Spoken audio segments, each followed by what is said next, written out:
সারা দেশে অত্যন্ত ভাবগম্ভীর্যের মাধ্যমে পালিত হয়েছে মহান স্বাধীনতা ও জাতীয় দিবস।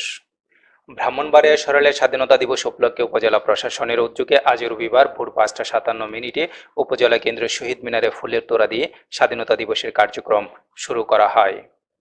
এ উপলক্ষে সকাল ৮টা ৩০ মিনিটে উপজেলা সরাইল অন্নদা সরকারি উচ্চ বিদ্যালয় মাঠে জাতীয় পতাকা উত্তোলন করেন বীর মুক্তিযোদ্ধা, পুলিশ, আনসার ও বিডিবি, স্কাউট, কাপদল ও বিভিন্ন শিক্ষা প্রতিষ্ঠানের ছাত্রছাত্রী সহ অসংখ্য শিশু কিশোর সংগঠন। এ সময় সরাইল কেন্দ্রীয় শহীদ মিনারে মুক্তিযোদ্ধা ও মুক্তিযোদ্ধা পরিবারবর্গ শহীদ মিনারে ফুলের তোড়া দিয়ে শহীদদের প্রতি শ্রদ্ধা জানান।